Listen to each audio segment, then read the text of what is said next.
Ahí está. Bueno, buenas noches.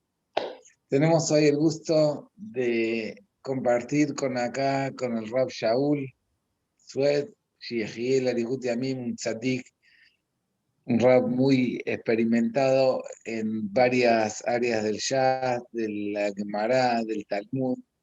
Y bueno, nos va a brindar un shiur que realmente yo presencié que fue algo maravilloso referente al Bet HaMikdash, para que nosotros sepamos qué energía, qué fuerza, qué era lo que simbolizaba para el pueblo de Israel el Jorbán, el Jorbán, el Bet HaMikdash.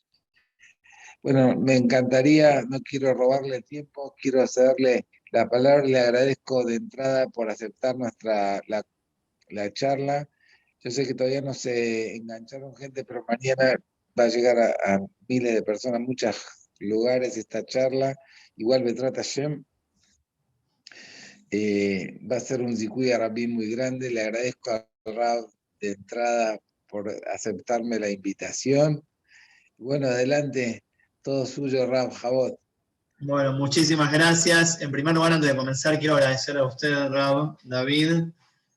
Para mí es el honor y para mí es el zehut poder estar dando este shiur y compartir esto que ahora todos vamos a ver, que yo cada vez que lo muestro realmente me emociono y es como una manera pequeña de sentir lo que era el Bet HaMikdash, lo que nosotros estamos anhelando, que pronto se reconstruya y poder ver lo que era para poder hacer tefilá y pedirle a Hashem que vuelva pronto a nuestros días. Está acá mi papá también con nosotros, así que quería saludarlo y con el permiso de él vamos a comenzar nuestro shiur de Be'ezrat Hashem. Bueno, vamos a cerrar los ojos e imaginar entre todos que estamos viajando y partiendo de acá, de Argentina, a Eretz Israel. Vamos a ir a conocer qué era el Bet HaMikdash, cómo era el Bet HaMikdash y qué se hacía ahí. Lo primero que tenemos que tener en cuenta y saber para poder entender la importancia de este lugar es lo que nos cuentan nuestros jajamim, que cuando Dios creó el mundo, formó al primer ser humano, Adam HaRishon, sacó tierra del lugar donde iba a ser construido el Mizbeach, el altar, en el Bet HaMikdash, en ese gran templo. Hashem sacó tierra del lugar donde iba a construir el altar y creó al primer ser humano, Adam HaRishon. Cuando esta persona fue creada, en ese mismo lugar de donde Hashem sacó tierra para crearlo, en ese mismo lugar él creó un altar para agradecerle a Hashem por su creación. En ese mismo lugar también, después de un tiempo, los hijos de Adán, Caín y Abel, ofrecieron un regalo, un obsequio, un sacrificio a Hashem. Sabemos todos que el Corbán de Caín no fue aceptado, el Corbán de Abel sí. ¿Y dónde construyeron ellos este altar? En el mismo lugar donde su padre lo había construido y donde había Hashem creado, donde había sacado tierra para crear el primer ser humano. Después de muchísimos años también, Hashem mandó el diluvio, el Mabul. Sabemos que Noah estuvo en la Tebá durante un año. Al salir de ella, erigió un altar, un Mizbeach, en el mismo lugar donde lo habían hecho Caín y Abel y Adam HaRishon. Pasaron los años y sabemos que Hashem lo probó a Abraham Avinu, Abraham nuestro patriarca, y le pidió que sacrificara a su hijo Isaac. Abraham creó un Mizbeach, lo construyó en el mismo lugar donde lo habían hecho Noah, Caín y Abel y Adam HaRishon. También su hijo Isaac, cuando creció, fue a hacer tefilá a Moriah, que era la montaña donde se iba a construir el Bet HaMikdash. Después Isaac tuvo a su hijo Jacob, y Jacob vino, sabemos que se acostó a dormir y soñó con los ángeles que subían y bajaban con la escalera. Y a Hashem ahí se le presentaba, se le revelaba y le daba muchas verajot. Cuando Jacob se levantó, la piedra que había colocado alrededor de su cabeza la erigió como altar. ¿Dónde lo hizo? En el mismo lugar donde le habían hecho Abraham, su abuelo, Noah Caín y Hebel y Adán Rishon, vemos que este lugar fue un lugar muy especial y todos los Avot hicieron el Mizbeach en el mismo lugar. Después de muchísimos años, cuando a Israel entramos a la tierra de Israel, el segundo rey, David Amelech, construyó un Mizbeach en el mismo lugar que los anteriores lo habían hecho, y él dictaminó y pregonó que ese Mizbeach ya quedaría fijo para siempre, y en ese lugar se iba a construir el Bet Hamikdash. Ahora que ya sabemos de la importancia de la santidad, de la pureza y la Kedushá de este lugar, todos juntos vamos a prepararnos los que estamos aquí viendo este shiur para comenzar nuestro viaje a Eretz Israel. Vamos a conocer un poquito la montaña Ara Moriah, donde en ella estaba construido el Bet Hamikdash. Esta montaña era muy grande y medía 500 codos por 500 codos, y en el centro estaba construido este magnífico edificio.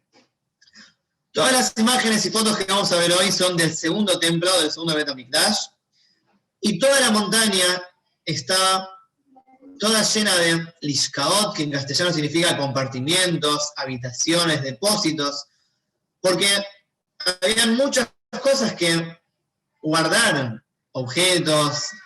Ahí también vivían y dormían los 15 encargados del Bet Hamikdash, 15 memunim, y estaba lleno de depósitos.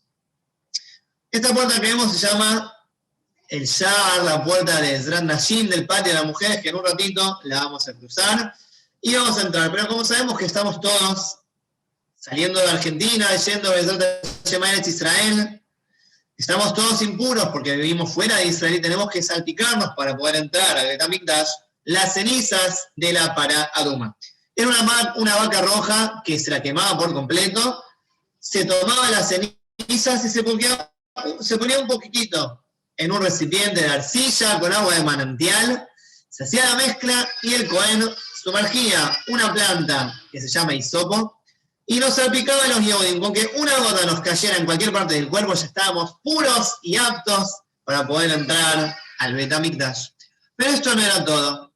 Cualquier persona, cualquier Yehudi, hombre, mujer, niño, anciano, para entrar al Bet Hamikdash donde estábamos puros, debíamos hacernos tevilá, sumergirnos en una mikve, en el ritual, en el baño, con agua, como en esa pileta de agua de manantial, agua de lluvia. Y acá estoy mostrando fotos de mikvaot, de estos baños rituales que quedaron de aquella época, hace más de 2000 años.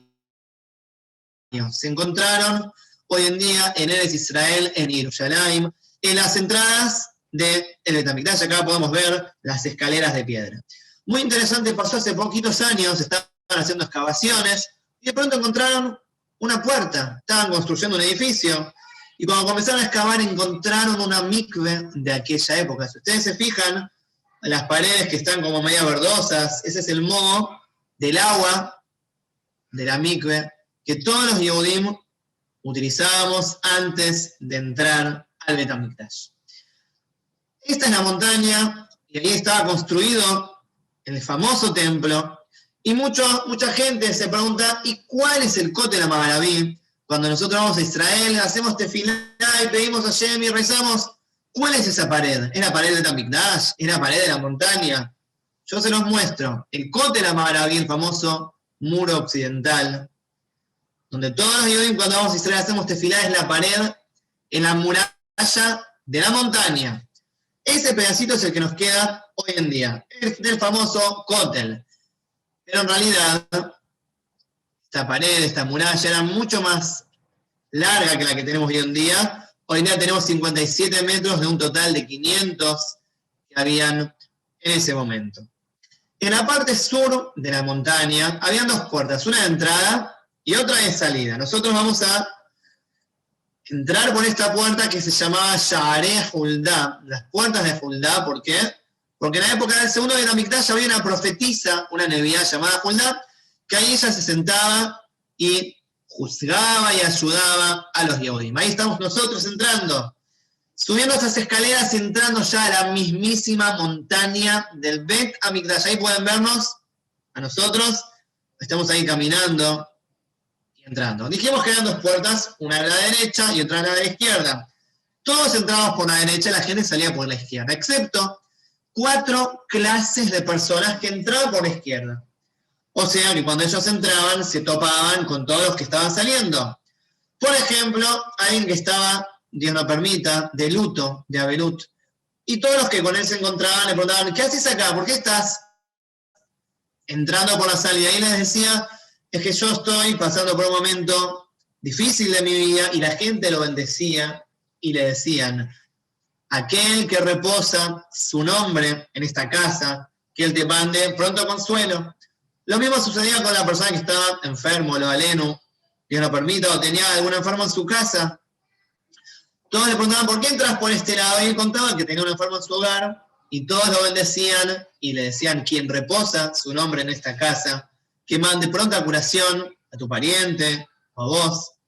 Y este hombre contestaba amén, y de tantas verajot, este enfermo terminaba curándose. Lo mismo cuando había una persona que los hajamim, los sabios, lo excomulgaron por algún mal comportamiento, entraba por ese lado y todos le preguntaban, ¿por qué entras por acá?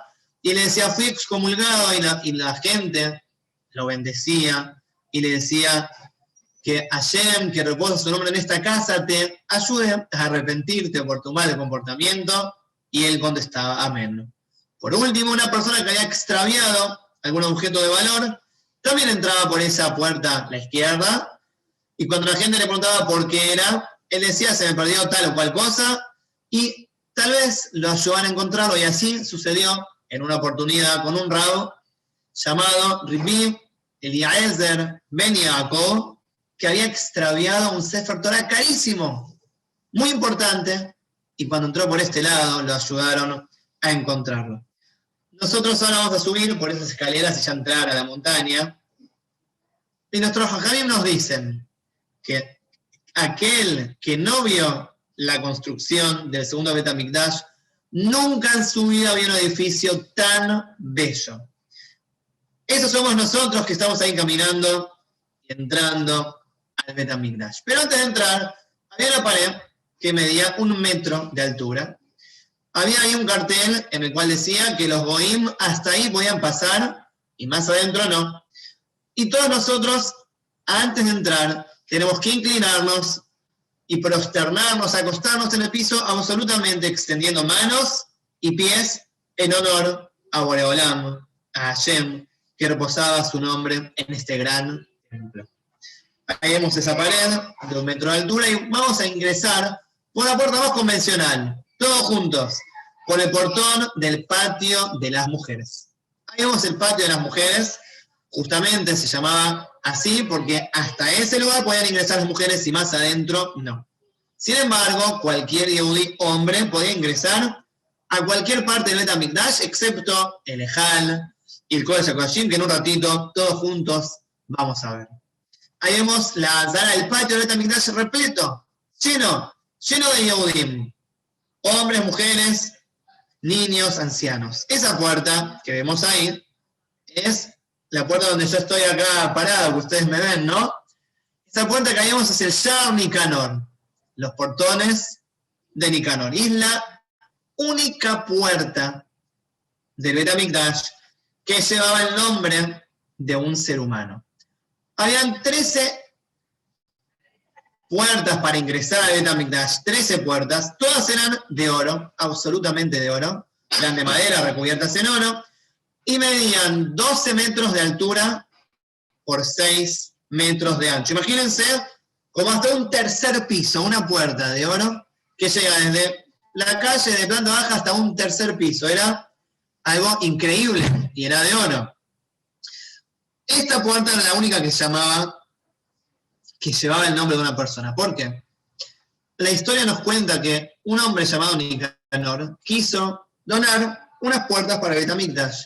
Viajó hacia Alejandría y encargó a los orfebres de ahí, que eran gente muy experimentada, 2 puertas de cobre. Que ellos preparasen 2 puertas de 12 metros de alto por 6 metros de ancho para el Bet HaMikdash. Cuando estuvieron listas, él se tomó una embarcación para traerlas consigo hacia Jerusalén, hacia el Bet HaMikdash. Pero una gran tempestad se desató y los marineros se vieron obligados a arrojar una de esas puertas al mar. Era la vida de ellos o la puerta, por supuesto, que prefirieron arrojar la puerta y conservar su vida. Pero la tempestad no cesó. Nicanor estaba muy triste y los tripulantes, los marineros, dijeron: tenemos que arrojar la segunda puerta también. Nicanor abrazó aquella puerta que quedaba y dijo: si ustedes la arrojan, arrójenme a mí con ella. Cuando Hashem escuchó estas palabras, este sacrificio por parte de Nicanor, la tempestad cesó. Continuaron el viaje, pero Nicanor estaba muy triste, muy acongojado porque una puerta la había perdido. Pero cuán grande fue su asombro al llegar al puerto de Aco, en Eretz Israel, y encontrar que la puerta que habían arrojado había viajado con ellos a lo largo de todo el camino. Para recordar este nes, este milagro, los Jajamim le pusieron a estas dos puertas Sha'ar Nicanor, las puertas de Nicanor, y fueron las únicas puertas de todo el Bet HaMikdash que no habían sido recubiertas en oro. Quedaron con el cobre original para acordarse del milagro que Hashem nos había hecho a los Yehudim y especialmente a Nicanor. Ustedes ven ahí que hay 15 escalones, ¿no? Antes del portón. Porque en esos 15 escalones se paraban los Leviim en la fiesta de Sukkot a cantar. En cada escalón cantaban uno de los 15 salmos, uno de los 15 Shir Lamalot. Y durante toda la noche prendían luces en esos candelabros de oro durante Sukkot y cantaban y festejaban los Yehudim toda la noche y se llamaban esos días, esa fiesta, Bet HaShoevah. De ahí cada Yehudí que participaba extraía Ruach HaKodesh, podía ver lo que pasaba desde el principio del mundo hasta el final y comprender los secretos más grandes del mundo. En esa que era Sukkot era el único momento en el cual se vertía agua, además de vino, agua en el Mizbeach en esos 7 días. Vamos a abrir estas puertas e ingresar todos juntos. Qué hermoso que es poder estar ahora viviendo nuestra entrada al Bet HaMikdash, que pronto podamos verlo con nuestros ojos, muy pronto. Prestemos atención y en cada paso que damos pidámosle a Hashem que podamos verlo pronto en nuestros días con nuestros propios ojos. Este sector que vemos se llama Ezrat Israel, el patio de Israel, porque acá podían ingresar los Yehudim, las mujeres dijimos que quedaban detrás del Sha'ar Nicanor, los Yehudim podían avanzar. Vemos ahí 3 escalones marrones, que en realidad eran de piedra, y hay discusión si iban desde abajo hacia arriba o de arriba hacia abajo. Pero en estos 3 escalones se paraban los Leviim diariamente a cantar, se llamaba Duhan, cantaban por la mañana y por la tarde el Mizmor, el Salmo del día. Más adentro entramos, estaba el Mizbeach, el gran altar de piedra, en el cual se sacrificaban diariamente cientos o miles de korbanot, de sacrificios de animales, que ahí arriba se quemaban. Los Kohanim, por supuesto, podían caminar dentro del Mizbeach para acomodar las carnes en los fuegos. Y vamos a entrar un poquitito más adelante. Vemos este edificio que era el más santo de todo el mundo. Este edificio era muy alto y se podía verlo desde todo Jerusalén. Era el edificio más alto de todo el país. La primera flecha, la más larga, muestra el Ulam, que en un ratito lo voy a mostrar. La mediana, el Ejal, y la de atrás, la más pequeña, el Kodesh HaKodashim. Vamos a ver el edificio desde afuera. Esto está filmado como en una altura real. Si nosotros estuviésemos caminando, miren lo alto que era este edificio. Medía 100 codos, 60 metros. Como un edificio aproximadamente hoy en día, como una torre, mejor dicho, de 20 pisos. Estamos hablando hace 2000 años, sin maquinarias, sin todas las ciencias y y adelantos que tenemos hoy en día. Vamos a subir esas escaleras para poder entrar al Ulam, que era la antesala, y desde ahí entrar al Kodesh HaKodashim. Esta puerta que estamos viendo ahí, en realidad era absolutamente toda bañada en oro, y medía 20 codos, 12 metros por 6 metros de alto. Ahí se están abriendo y nosotros vamos a ingresar. Miren qué altas que eran. Dijimos que medían como hasta un tercer piso. Una puerta que llegara hasta un tercer piso. Imagínense lo asombroso, lo grandioso y lo bello que era. Ahí vamos a cruzar nosotros esas puertas y vamos a entrar al lugar casi más sagrado del mundo. Este es el Ejal. No había luces en ese momento, solamente ventanas que estaban arriba de todo, que de ellas entraba la luz para iluminar este lugar. Las paredes eran totalmente de oro. Ahí vemos al Cohen en el altar de oro, el Mizbeach de oro, haciendo el Ketonet, el incienso que se hacía diariamente a la mañana y a la tarde. Miren el parojet, la cortina que separaba entre el Ejal y entre el lugar más sagrado, el Kodesh HaKodashim. Como este edificio por dentro medía 40 amot, 20 y pico de metros, no podían hacer paredes, porque se iba a desmoronar, se iba a derrumbar, no podía sostenerse. No les quedaba otra opción más que hacer una cortina. Ahí vimos la belleza del Ulam. Vamos más adelante, más adentro. Les voy a mostrar primero lo que les dije, el Ulam. El Ulam, que era la antesala, tenía dos mesas, una de mármol y otra de oro. ¿Por qué? ¿Para qué se usaban? ¿Para qué servían?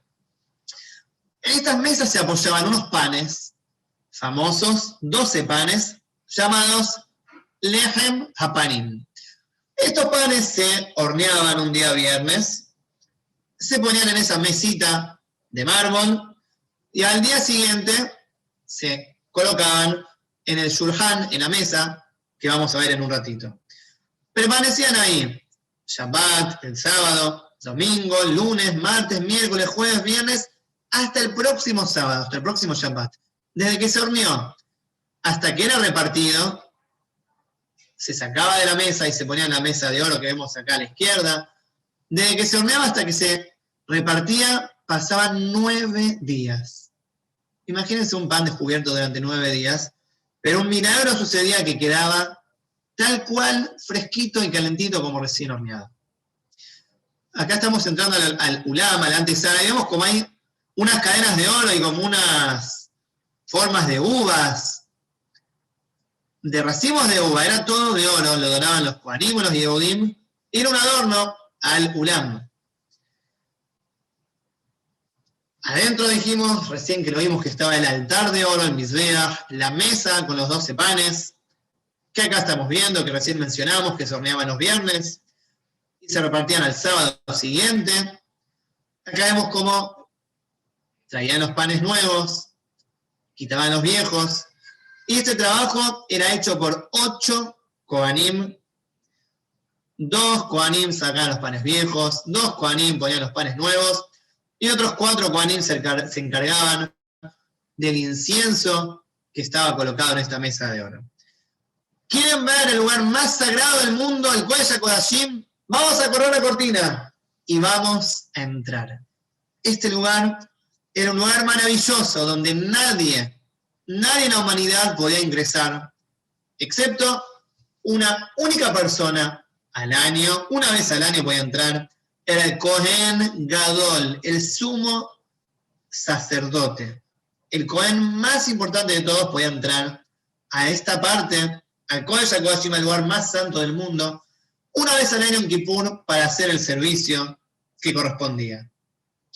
Ahí vemos como unos angelitos, como unos querubim que construyó, que hizo Shelomo Amelech, el rey Salomón. Estos ángeles se abrazaban y demostraba el cariño que Hashem tiene por nosotros, por el pueblo de Israel. Cuando los Yehudim entraban al Bet HaMikdash 3 veces al año, los Kohanim levantaban el parojet para que nosotros pudiéramos ver estos querubim abrazados. Y los Kohanim nos decían, vean el amor que Hashem tiene por nosotros. Como dije, en este lugar el Cohen Gadol entraba una vez al año a hacer el incienso, el famoso Ketoret, al lado del Aarón, del arca. Y ahí estamos viendo un video de cómo el Cohen Gadol entraba con la máxima santidad y pureza, y rezaba y hacía tefilá por todos los Yehudim del mundo. ¿Qué había dentro del Aarón? Las famosas 2 tablas que bajó, las Lujot que bajó Moshe Rabbenu del Har Sinai, las enteras y las rotas, y también un Sefer Torah. Ustedes pueden ver que el Aarón está apoyado en una piedra. Esta piedra era la piedra fundamental del mundo. Cuando Dios comenzó a crear el mundo, puso una piedra y desde ahí el mundo comenzó a expandirse, a agrandarse, a estirarse hasta que Hashem dijo al mundo, basta, hasta ahí. Esa piedra estaba en el Kodesh HaKodashim, el lugar más sagrado del mundo. Y esta es una foto real que fue sacada, por supuesto, por un Goy, un no Yehudi, porque un Yehudi no puede ingresar a esta parte, la más santa del mundo.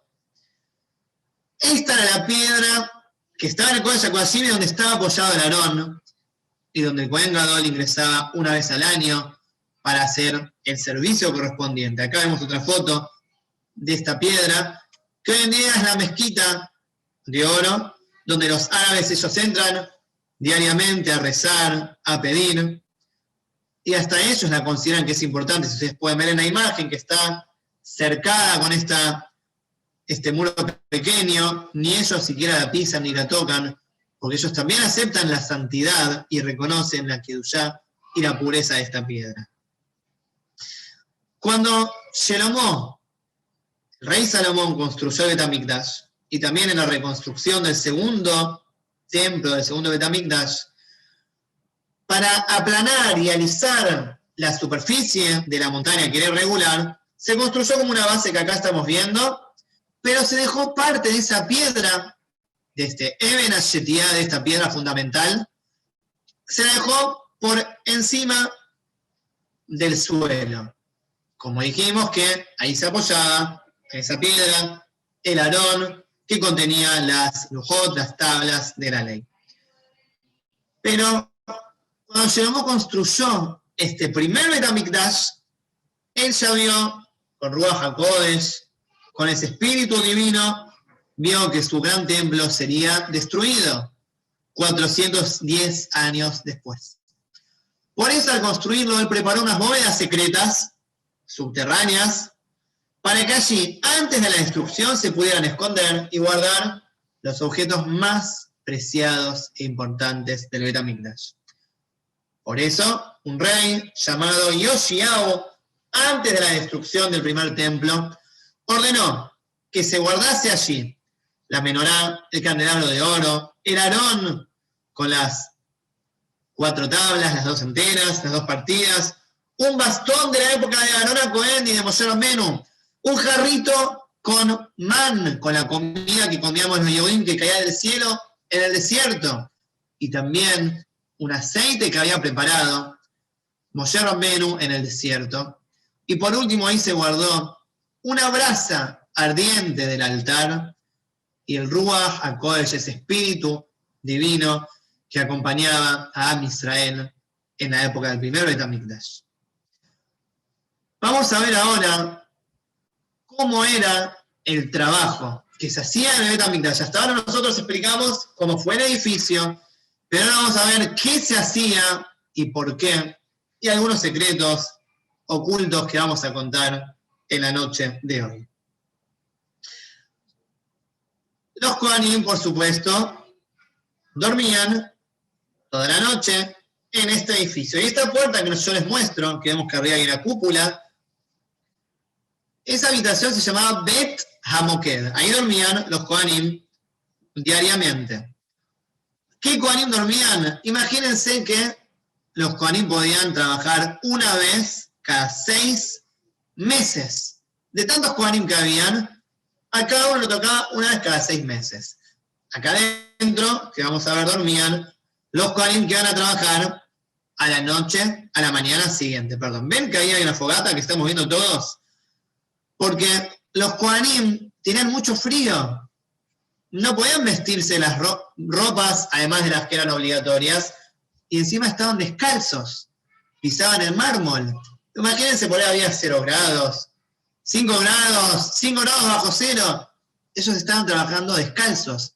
Entonces iban y cada tanto se calentaban ahí en la fogatita que estaba en su habitación. Y estas escaleritas que vemos se llamaban Robudim porque ahí dormían los Kohanim todas las noches. Pero antes de empezar a trabajar, aunque dijimos por supuesto que ellos estaban puros, porque si no, no podían entrar a este sector de Bet HaMikdash, antes de trabajar diariamente, bajaban por aquellas escaleras que ahí vemos en esta foto, que esa habitación, ese lugar estaba dividido en 4 habitaciones, bajaban por la de el noroeste a la mikve, al baño ritual, para sumergirse y estar puros para poder trabajar. ¿Cuáles eran las ropas de los Kohanim? 4. La primera ropa era el shortcito, como una ropa interior, iba desde la cintura hasta la rodilla, no podía ser ni más larga ni más corta.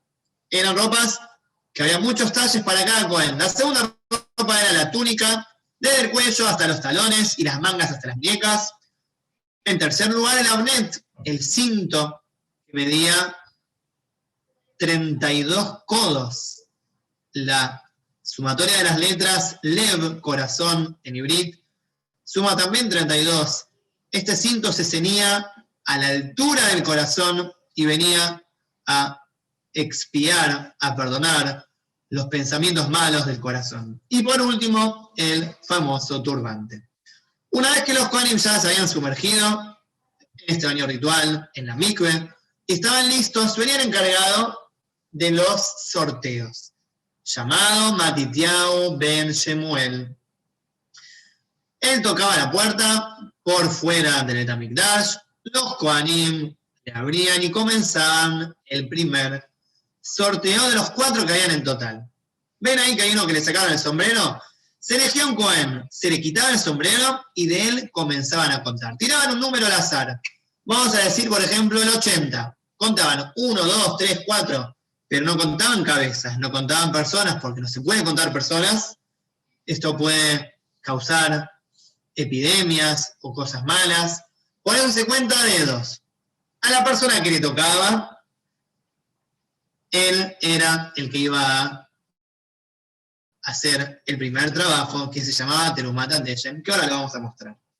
Los Kohanim inmediatamente, luego del sorteo, salían de esa habitación, revisaban el patio, que todos los utensilios estén en su lugar, y empezaban directamente con el primer trabajo. Pero para eso había que lavarse las manos y los pies. ¿Ven acá? Que hay como un kior, como un balde. Bueno, el Kohen tenía que lavarse las manos y los pies de este kior. Este kior, este balde, este recipiente que era de cobre, inicialmente tenía 2 canillas, una más arriba y otra más abajo. De la de arriba se lavaban las manos y los pies al principio del día, pero el agua bajaba, descendía al nivel del agua y a la tarde ya se lavaban con la canilla que estaba más hacia abajo. Pero imagínense ustedes, todos nosotros imaginemos, tantos Kohanim que para comenzar a trabajar tenían que lavarse las manos con 2 canillas, iba a ser muy poco. Un Kohen Gadol llamado Ben Katin donó 12 canillas arriba y 12 canillas abajo, para que pudiera alcanzar. Pero había otro problema. Este agua, si llegaba a quedar ahí toda la noche, se arruinaba. Tenía que estar conectada a un manantial. ¿Cómo iban a hacer entonces? A Ben Katin se le ocurrió otra idea y donó una rueda con una polea, que acá la estamos viendo, que se llamaba Mujni. Entonces los Kohanim todas las noches sumergían este recipiente en el manantial. Las aguas del recipiente estaban conectadas con el agua del manantial y no se arruinaban. Y a la mañana se volvía a levantar y apoyar para que los Kohanim pudieran comenzar a trabajar. El ruido de esta rueda se escuchaba a una distancia de 30 kilómetros. Era muchísimo. No ensordecía, no hacía mal a los oídos, pero se escuchaba 30 kilómetros y todos los Yehudim cuando escuchaban este ruido decían, ¡uy! Los Kohanim ya comenzaron su trabajo en el Bet HaMikdash. Acá vemos un Kohen lavándose las manos y los pies, que en hibrid se llama Kiddush Yadayim Baraglaim, y frotaba la mano derecha en el pie derecho, mano izquierda en el pie izquierdo, agarraba una pala de plata, subía al Mizbeach, al altar, removía las brasas y tenía que agarrar la carne más consumida que había estado durante toda la noche quemándose. Decía una verajá, Baruch Ata Hashem, Elokeinu melech haolam, Asher kiteyanu bikdushato shel Aarón. Bendito vos Hashem, nuestro Dios, Rey del mundo, que nos santificaste con la santidad de Aarón y nos ordenaste la mitzvah de Terumat HaDeshen. Acá vemos ese montículo de madera que se llamaba Marajá Gedolá. De ahí se sacaban las carnes consumidas y se apoyaba ahí, en el pedacito ese que está mostrando la imagen, al lado del Mizbeach se apoyaba, pero sucedía un nes. La carne, el polvo, las cenizas, cuando se apoyaban en el Mizbeach, desaparecían, se apoyaban, en el suelo, desaparecían. La ceniza que se apoyaba ahí era tragado de manera milagrosa por el mármol. Un minuto, ahí está. Perdón, un segundo, que continuamos. Ahí está. Dijimos entonces que el Kohen lo apoyaba en el piso y se lo tragaba el mármol. Inmediatamente, todos los Kohanim iban al Kior, a ese balde, a lavarse las manos y los pies y a empezar a trabajar. Y se encendían los 3 montículos de maderas que se encendían diariamente. ¿Dónde se guardaban estas maderas? En la parte noroeste del Bet HaMikdash. Vamos a entrar ahí y vamos a ver. Se llamaba Lishkat HaEzim. Las primeras maderas, que eran para el montículo más grande, donde se quemaban las carnes, eran muy largas y se las revisaban ahí de que no tuvieran gusanos, de que estén bien secas para que no saquen mucho humo en el Bet HaMikdash. Ese era el primer montículo que se usaba.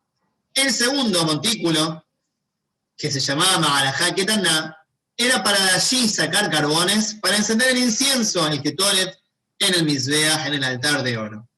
Acá vemos maderitas más chiquitas que se usaban para que se enciendan más rápido y poder prender las otras maderas. Esas maderas cuadradas que vemos se agregaban a la mañana y a la tarde. Era una mitzvah, un precepto de la Torá agregar que ya estaba encendido. Entonces, como dijimos, el primer fuego que se encendía era la Ma'alajá Gedolá, ese montículo grande donde se quemaban las carnes. El segundo montículo, de ahí se sacaba carbones para encender el incienso, en el Ejal. El tercer montículo que ahora vamos a ver, se encendía diariamente para que haya fuego en el Mizbeach, que haya una luz, un fuego siempre en el Mizbeach. Y el cuarto montículo de maderas se encendía una vez al año, en el día de Kippur, el día del perdón, que de ese fuego del Kohen Gadol, el sumo sacerdote sacaba para entrar al Kodesh HaKodashim. Nosotros ahora estamos viendo cómo los Yehudim entraban al Bet HaMikdash, porque hasta acá vimos la preparación de los Kohanim. ¿Ven como este bosque de columnas? Acá todos los Yehudim guardaban sus pertenencias para poder entrar al Bet HaMikdash. Habían 162 columnas de mármol macizo que eran tan grandes que se necesitaban 3 hombres que las abrazaran para poder abarcar todo el espesor de la columna. Nosotros ahí vamos a dejar nuestras pertenencias, carteras, mochilas, bolsos y nuestros calzados para poder entrar al Bet HaMikdash. Recuerden que entramos descalzos. Antes de que entremos en el Bet HaMikdash tocaban trompetas y ahí las puertas se abrían para que todos podamos ingresar.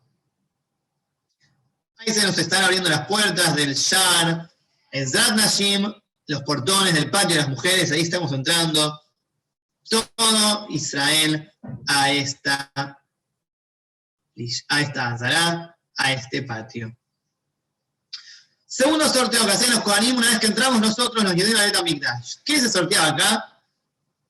¿Quién iba a llevar las carnes al Mizbeach? ¿Quién iba a faenar al animal que iba a hacer shejitá. Y este sorteo se hacía en Lishkat HaGazit. ¿Ven acá que hay como unas mesas redondas? Este Lishkat HaGazit era donde se sentaban los 70 sabios más importantes de aquella época y dictaminaban todas las halajot. Esta parte, esta habitación estaba acá, donde estamos viendo nosotros, donde ahora va a marcar la flecha. Dijimos que se llamaba Lishkat HaGazit y estaba construido desde la muralla hacia afuera. ¿Por qué? Vimos que habían sillas, habían mesas. Y en el Beit HaMikdash no se puede sentar. Entonces, ¿cómo es que ellos, estos 70 sabios, se sentaban a juzgar, a dictaminar las leyes? Justamente porque el edificio estaba construido desde la muralla hacia afuera. Ahí se hacía el segundo sorteo. Pero para hacer la shejitá, faenar el animal, de todos los días, el primer animal que se hacía shejitá, el primer corbán, habría que abrir las puertas del Ejal. ¿Ven ahí este mapa que yo les estoy mostrando, la puerta esa pequeña? Vamos a acercarnos a abrirla. Un leví tomaba una llave, metía su mano hasta la axila y desde adentro abría la puerta. Era una llave de seguridad. Después había una segunda llave que estaba a la altura normal de la mano.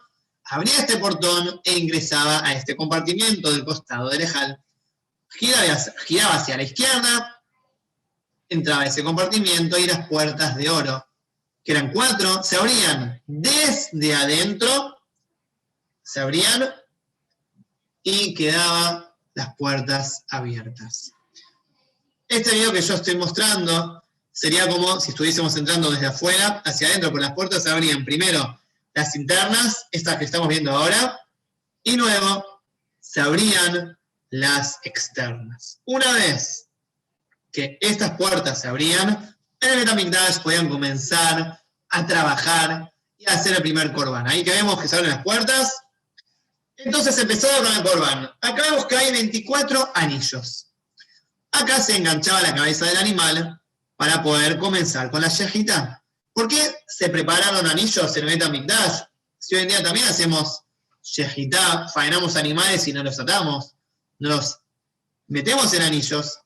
Pero la respuesta es que hubo una época que habían Kohanim que para marear al animal, antes de la shejitá le pegaban un palazo en la cabeza para que el animal se maree y puedan hacer la shejitá. Pero esto puede hacer un defecto en el animal. Puede perforarle la cabeza y hacerlo pasul, hacerlo como no apto para la shejitá. Por eso los Kohanim decidieron, un Kohen Gadol decidió hacer anillos para facilitar la shejitá del animal.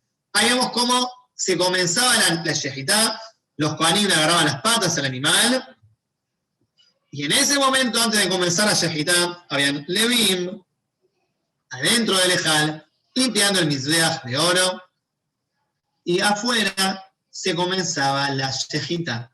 Y se decía una veraja, una bendición. Bendito vos Hashem, dueño nuestro, rey del mundo, notificaste y nos ordenaste cumplir la mitzvah, la orden de faenar a este corbán.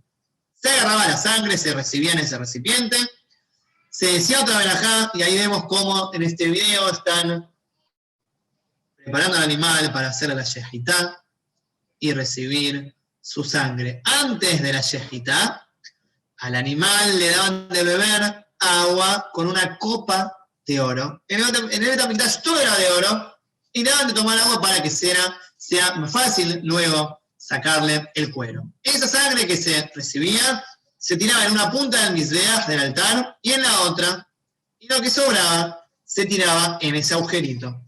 Ese orificio que nosotros vemos estaba conectado directamente de manera subterránea con un canal que iba directo a un arroyo llamado Kidrón.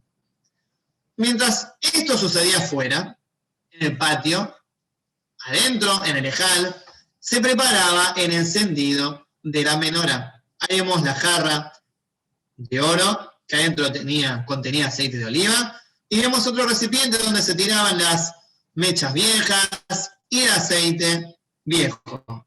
Acá vemos cómo el Cohen preparaba, a ver si se trabó este video, si se ve. Bueno, Vamos a pasarlo. A ver. Un momento. Ahora voy a dar de compartir, que parece que se trabó. A ver si podemos proyectarlo otra vez. Ahí está.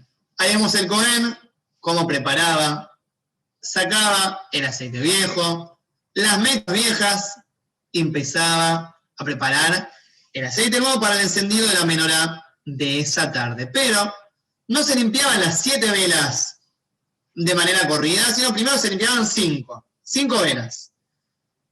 Después iban a hacer las otras 2. Mientras se limpiaba la menorá adentro en el ejal, afuera los kohanim comenzaban a colgar el animal que hicieron la shejita, a sacarle el cuero, a cortarlo en pedazos y a distribuirlo entre los kohanim. Acá vemos estas columnas petizas donde se colgaban los animales, esos ganchos, que había muchas columnas y muchos ganchos, porque simultáneamente en el Bet HaMikdash se hacían, como dijimos antes, cientos o miles de korbanot simultáneamente. Los 13 kohanim que estaban preparados para esto, de esos 13, 9 venían, llevaba cada uno un pedazo del animal, llevaban las masas, llevaban los vinos que se iba a vertir en el mizbeach y los apoyaban en la rampa. Todavía no lo quemaban, simplemente lo apoyaban para más adelante que puedan ser quemados. Los kohanim, después de haber apoyado las carnes en el altar, entraban a la Lishkat HaGazit, donde dijimos que habían sillas de manera circular, en el edificio que estaba construido, mitad hacia afuera del Bet HaMikdash, ahí hacían tefilá. Luego de la tefilá hacían el tercer sorteo, que iba a ser el ketoret, el incienso. Aquella persona que hacía este trabajo era como una segulá, como una seguridad de que iba a enriquecerse. Por eso se podía hacer este trabajo una vez en la vida. Otros trabajos podía hacerlo una persona muchas veces, si salía sorteado, si lo elegían, podía hacerlo las veces que quiera. Pero ese trabajo se da una vez en la vida, ¿para qué? Para darle la oportunidad a más kohanim de que puedan enriquecerse. Cuarto sorteo y último que se hacía en el Bet HaMikdash, ¿quién iba a quemar las carnes que estaban apoyadas en la rampa y las iba a arrojar y lanzar al fuego? Y ahí estamos viendo. Luego de este cuarto sorteo, se entraba al ejal para hacer el ketoret, el incienso en el mizbeach, en el altar de oro. Entonces, un kohen traía carbones, los apoyaba en el altar y antes de salir se acostaba en el piso para honrar y respetar a Hashem, que reposaba su Shejiná, su divinidad, en ese recinto. Luego venía otro kohen, le vertía el incienso en las manos del tercer kohen para que este último pudiera hacer el ketoret. Ahí vemos el video de cómo tiraban los carbones, se acostaba en el piso, salía, el otro kohen le tiraba el ketoret en las manos del último y el último kohen hacía el ketoret. Esta foto es de un kohen gadol, pero en realidad puede hacerlo cualquier sacerdote. Un kohen simple también podía hacer este trabajo. Antes de hacer el trabajo le prevenían, ojo kohen, fíjate de no tirar el polvo cerquita de tu cara, sino primero comenzá desde lejos y luego andá acercándote para que no te suba el humo en la cara y, Dios no permita, mueras asfixiado. Acá vemos el video de cómo el kohen gadol hacía el ketoret. Estaba hasta el recinto se llenara de humo y luego también se acostaba en el piso, ishtahabayá, bepishut yadayim beraglaim, estiraba sus manos y sus pies y salía. Dijimos que quedaban 2 velas más por preparar. Entonces el kohen preparaba las 2 velas que quedaban y ya la menorá estaba preparada para poder ser encendida a la tarde. Las cenizas del mizbeach de oro, del altar de oro y de la menorá, que habían quedado de la noche anterior, Los Levín la sacaban y la apoyaban en el mármol, ahí al lado de la rampa del Mizbeach, en el mismo lugar donde sacó la primera pala con carnes. Se apoyaba en el mismo lugar y el mismo milagro sucedía. El mármol lo tragaba y todo desaparecía. Los Kohanim entraban al Ejal, todos los Kohanim a inclinarse, era como una especie de saludo a Hashem, y por último se quemaban las carnes en el Mizbeach. Había una bendición, una verajá especial, que era: bendito vos Hashem, Dios nuestro, Rey del mundo, que nos santificaste con la santidad de Aarón y nos ordenaste quemar las carnes sobre el fuego. Algo interesante sucedía. Cuando uno traía un corbán, cualquier yehudí, cualquiera de nosotros podía traer una ofrenda por un pecado o una donación, y algo interesante sucedía. Si el yehudí que traía este corbán se había arrepentido de sus pecados, entonces en el fuego se formaba como la forma de un león, insinuando y representando que este hombre, el dueño del corbán, era fuerte como un león y no volvería a cometer pecados. Pero si esta persona que traía esta ofrenda, este sacrificio, no se arrepentía de sus pecados en el fuego, se veía la imagen de un perro. Así como el perro vuelve al mismo hueso y lo vuelve a comer, y vuelve a la misma carne y a lo mismo que ya comió y dejó, esta persona también vuelve a sus pecados y no se arrepiente. Esto estaba representado en el humo que salía de la carne del corbán de la persona. Terminando ya el primer sacrificio de la mañana, los Kohanim subían a los escalones del Ulam para bendecir a todos los Yehudim. Esto se llama Birkat Kohanim, que hasta el día de hoy se hace en todos los templos, en todas las sinagogas, en todos los Bet HaKnesset que tenemos hoy en día. Decían las Berajot, que también los padres bendicen a sus hijos, todas las noches de Shabbat, los viernes a la noche, decían esta Berajá, y en ese momento que los Kohanim terminaban de bendecir, los Levín se preparaban para tomar sus instrumentos musicales y empezar a cantar. ¿Cuáles eran los instrumentos musicales que utilizaban los Kohanim? Presten atención todos, miren con atención. Habían arpas, mínimo se utilizaban 2 arpas, como máximo 6. Liras, mínimo 9, y no había un tope. Trompetas, mínimo 2, máximo 120, también habían flautas, por lo menos tenían que haber 2, como máximo 12, y los platillos de orquesta era un par. Entonces el encargado, el director del coro, llamado Ben Arza, hacía resonar estos platillos de orquesta y los Levín comenzaban a tocar. Pero en ese momento, y en esa canción, 3 veces se interrumpía. Todos los Yehudim que estábamos presentes nos acostábamos en el piso durante 3 veces a lo largo de ese Mizmor, de ese capítulo de Salmos y de Teilim. Ahí vemos a todos los Kohanim y Yehudim, todo aquel que estaba presente en ese momento se acostaba en el piso. Y los Levín dijimos que cantaban, y cuando los Levín tocaban sus instrumentos musicales y cantaban, los Yehudim nos emocionábamos mucho, nos tocaban hasta las fibras más íntimas de nuestro ser, derramábamos muchas lágrimas, como cualquiera de ustedes lo puede hacer en este momento, de la emoción que sentíamos, y esta canción se escuchaba hasta Jericó, 30 kilómetros de distancia. El día terminaba cuando el Cohen encendía la menorá, se hacía el último corbán, y ahí todos nosotros teníamos que abandonar el Bet HaMikdash.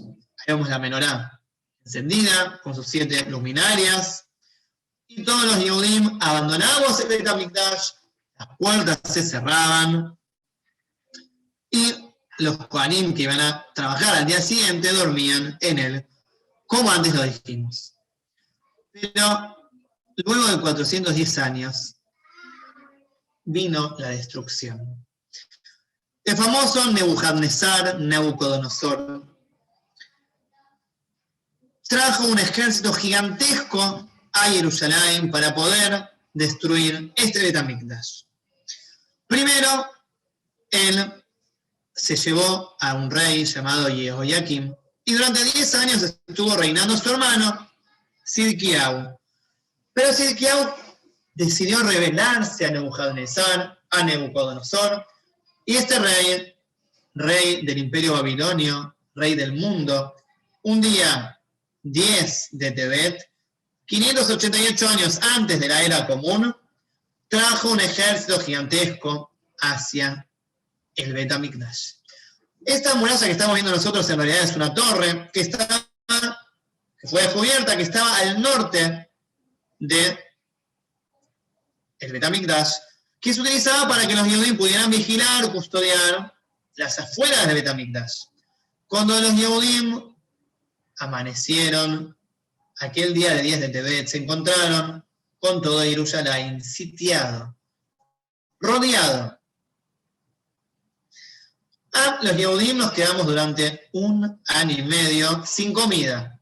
No podía entrar alimentos, no podía entrar agua. Llegó a un punto que, como dice el versículo en la Megilá Ejá, se pegaba la lengua de los chicos a su paladar. Los chicos pedían, por favor, alimentos, y no había. El hambre se acrecentaba, el miedo y la desesperanza también. Dios no permita, habían muertes en la ciudad de hambre y también se desató una epidemia. Pero mientras tanto, los ejércitos babilonios trataban de cualquier manera de romper los portones con esas maquinarias muy sofisticadas para aquella época.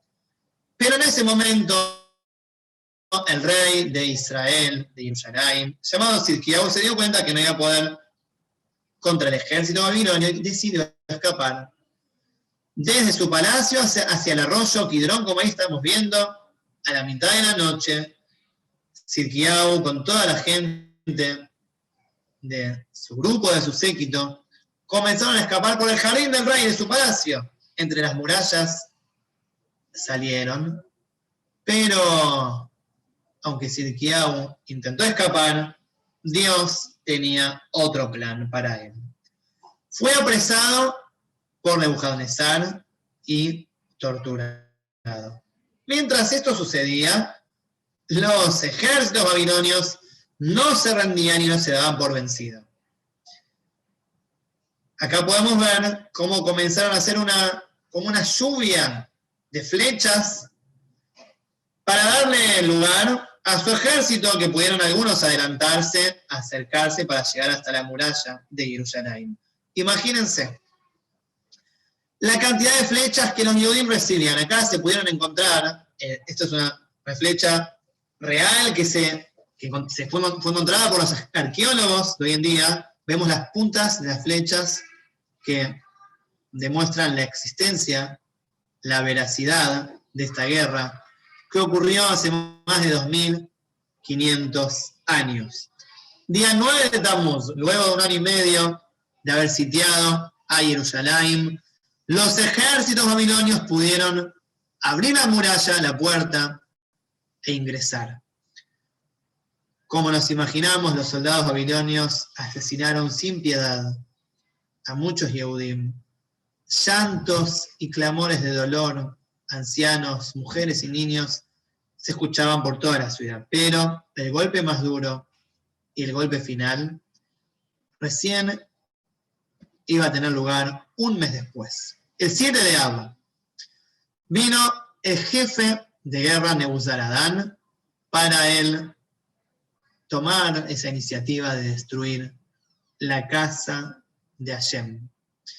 Nebuzaradán, que fue uno de los asesinos más grandes de la historia, el sucesor, el ayudante de Nebuchadnezzar, prendió la casa de Hashem con fuego. Y acá podemos ver unas casas que quedan de aquella época, de la destrucción del primer Bet HaMikdash, que se encontraron, miren la capa de carbón, de humo, de polvo, de hollín, que estamos viendo ahí, ven eso todo negro, de tanto humo, de tanto incendio, de tanta destrucción que hubo en esa época. Miren cómo se puede sacar palas y palas de carbón, de tanto humo que de la destrucción de ese momento. Acá encontraron monedas, muebles, vasijas de aquella época, y no solamente el Bet HaMikdash, sino todo Jerusalén el día 9 de Av ardió en llamas. Ese Bet HaMikdash que era nuestro representante, nuestra conexión entre nosotros con Dios, ardió en llamas. Esa casa que era tan importante para todo el pueblo yehudí. Pero Nebuchadnezzar quiso asegurarse de que Jerusalén no fuera construida jamás. Por eso rompió las murallas de base y se llevó a los pocos sobrevivientes Yehudim hacia Babel con un canto que ahí estamos viendo, canto de tristeza. Los Levim llevaban sus instrumentos musicales, pero tenían una canción muda en su corazón, que es el capítulo de Teirim de Salmos 137, que ellos cantaban: sobre los ríos de Babel, allí nos sentamos, y también recordábamos a Sion, a Jerusalén. ¿Cómo podemos cantar la canción de Hashem sobre una tierra extraña? Como dijimos recién, Nebuchadnezzar, en el año 586, antes de la era común, destruyó lo más importante para nosotros, el Bet HaMikdash. Dijimos también que mucha gente fue asesinada. Ese Bet HaMikdash que había durado 410 años, se destruyó por completo. Miren qué interesante ahora el camino que hicieron los Yehudim desde Jerusalén hasta Babel. Por supuesto que los Yehudim estábamos muy tristes. Muchos no tenían ni ganas de seguir viviendo. ¿Para qué vivir en una tierra extraña? Después de haber visto a Dios cara a cara en su casa, ahora éramos exiliados, desterrados hacia un lugar desconocido. Pero incluso en esa bajeza espiritual, Dios nos mandó a un profeta llamado Irmiau. Él nos anunció: construyan casas, vivan, comercialicen, quédense tranquilos que dentro de 70 años todos ustedes volverán a Eretz Israel y el Bet HaMikdash será reconstruido. Acá vemos cómo los Yehudim comenzamos con la vida cotidiana, a trabajar, a comercializar, a hacer contratos de compra y venta. Miren lo que se encontró en Israel. Están en los museos. Documentos que datan de 2600 años atrás. Eran documentos que, por supuesto, no tienen la letra de hoy en día, pero fueron descifrados. Y hay ahí nombres Yehudim que demuestran los comercios que habían entre Yehudim y Goim, que esto pasaba en Babel, como dijimos recién. Pero los Yehudim jamás olvidamos el Bet HaMikdash. Jamás olvidamos nuestra religión. Seguimos cumpliendo, aunque estábamos desterrados de nuestro país y lejos de Israel, cumplimos la Torá, seguimos cumpliendo Shabbat y seguimos cumpliendo todas las mitzvot que podíamos. Pero Dios lo que promete, lo cumple. Estos videos que estamos viendo era tal cual así. Esa era la entrada de Babel, tal cual así lo vemos. Como dije recién, lo que Dios dice lo cumple. De pronto, repentinamente, en el año 539, antes de la era común, vino un rey, el rey de Persia, guerreó contra Babel y la conquistó. Este rey era Cores, y él proclamó que todos los pueblos y naciones que vivían en Babel tenían permiso en sus templos. Fueron encontrados, esto es increíble, fueron encontrados por arqueólogos auténticos que escribió aquel rey, acá vemos que está en un museo. Ese rey Cores mandó a todos los pueblos